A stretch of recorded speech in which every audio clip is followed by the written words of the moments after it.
भारत बनाने जा रहा है अस्त्र मार्क 2 मिसाइल। इसकी स्पीड और हाई रेंज इसे दुनिया की सबसे बेहतरीन एयर टू एयर मिसाइल में से एक बना देगी और भारतीय वायुसेना को एक बहुत बड़ी शक्ति देगी। नमस्कार दोस्तों, मैं साहिल चौधरी स्वागत करता हूं आपका इंडिया टॉक्स पर। अस्त्र भारत का एक एयर टू एयर BVR यानी बियॉन्ड विजुअल रेंज का मिसाइल है, जहां एक तरफ भारत अस्त्र के मार्क 1 वर्जन को एयरफोर्स और नेवी में इंडक्ट कर रहा है, वहीं दूसरी तरफ वो मार्क 2 वर्जन के ऊपर भी काम शुरू कर चुका है। मैं आपको मार्क 2 वर्जन की भी रेंज बताऊंगा, लेकिन पहले मार्क 1 वर्जन की बात करते हैं। अस्त्र मार्क 1 की रेंज है 110 किलोमीटर, यानी ये एक फाइटर जेट से दूसरे फाइटर जेट जो कि 110 किलोमीटर दूर खड़ा है उसे भी हवा में मार गिरा सकता है। और इसके ट्रैवल करने की स्पीड है 4.5 मैक, यानी साउंड से लगभग 4.5 गुना ज़्यादा स्पीड से ये ट्रैवल कर सकता है। और दुनिया का कोई भी फाइटर जेट 2.5 मैक से ज़्यादा का स्पीड हासिल नहीं कर सकता है, इसलिए किसी भी फाइटर जेट को ईजिली आउट रन कर सकता है और आसानी से किसी भी फाइटर जेट को मार गिरा सकता है।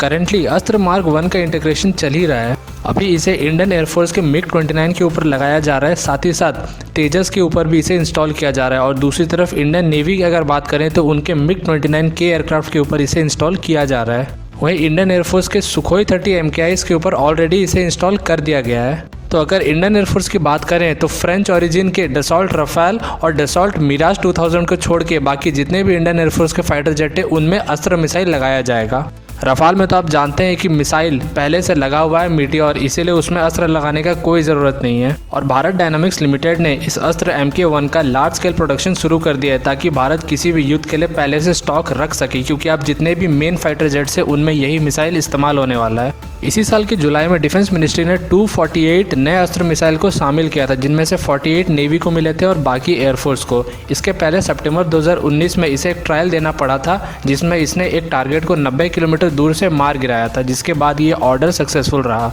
और एक्सपर्ट्स मानते हैं कि भारत अस्त्र मार्क 1 और मार्क 2 को न सिर्फ यूज़ करेगा बल्कि अपने फ्रेंडली कंट्रीज़ को एक्सपोर्ट करने का भी प्लानिंग कर रहा है। तो अब हम जानते हैं कि अगर अस्त्र इतना अच्छा मिसाइल है तो क्यों भारत साथ में मीटियोर मिसाइल भी खरीद रहा है। और आज मैं आपको बताता हूँ कि मीटियोर और अस्त्र में से कौन ज़्यादा अच्छा मिसाइल है। तो अगर हम मीटियोर मिसाइल को और अस्त्र के मार्क 1 वर्जन को कंपेयर करें तो हम कह सकते हैं कि दोनों लगभग सेम है, लेकिन मीटियोर मिसाइल को थोड़ा टेक्नोलॉजिकल एज मिला है अस्त्र के ऊपर। और मीटियोर थोड़ा ज़्यादा भरोसेमंद है क्योंकि उसको ज़्यादा एक्सपीरियंस है और उसे कई बार टेस्ट किया जा चुका है, जबकि अस्त्र जो है वो एक नया मिसाइल है, उसके परफॉर्मेंस के ऊपर अभी कोई गारंटी नहीं है। पर अगर हम मीटियोर मिसाइल को अस्त्र के मार्क 2 वेरिएंट से कंपेयर करते हैं तो अस्त्र का मार्क 2 वेरिएंट बहुत ही ईजिली मीटियोर को पीछे छोड़ देता है, क्योंकि मार्क 2 का जो रेंज है वो मीटियोर से कहीं ज़्यादा है। तो अब बात करते हैं अस्त्र मार्क 2 वेरिएंट की। तो जो मार्क 2 वेरिएंट है वो एक्सपेक्टेड है कि मई 2022 तक भारतीय वायुसेना में इंडक्ट कर लिया जाएगा। अस्त्र मार्क 2 की जो रेंज होगी वो होगी 160 किलोमीटर की, 160 किलोमीटर। इतना ज़्यादा रेंज इसे दुनिया के कुछ सबसे ज़्यादा रेंज वाले एयर टू एयर मिसाइल्स में से एक बना देता है। हमारे अस्त्र मिसाइल में और फ्रांस के जो मीटियोर मिसाइल है उसमें एक और बहुत बड़ा फ़र्क है, और वो ये है कि अस्त्र के एक मिसाइल का जो कॉस्ट है वो है 8 करोड़, जबकि जो मीटियोर मिसाइल का कॉस्ट है वो एक मिसाइल का कॉस्ट पड़ता है 25 करोड़। तो आप समझ सकते हैं कि मीटियोर मिसाइल अस्त्र के मुकाबले 3 गुना से भी ज़्यादा महंगा है। और एक बार अगर हम मीटियोर मिसाइल छोड़ते हैं तो 25 करोड़ रुपए का नुकसान होता है अगर वो अपने टारगेट को हिट ना करे तो। इसीलिए DRDO ने अस्त्र MK2 के ऊपर काम शुरू कर दिया और इसके लिए एक डुअल पल्स रॉकेट मोटर बनाया जा रहा है, जो इसके रेंज को 160 के आसपास पहुंचा देगा। और अस्त्र के मार्क 1 वेरिएंट में एक रशियन RF यानी रेडियो फ्रीक्वेंसी सीकर लगा था, जबकि अस्त्र MK2 के ऊपर एक इंडिजीनियस यानी भारत में बना रेडियो फ्रीक्वेंसी सीकर लगाया जाएगा।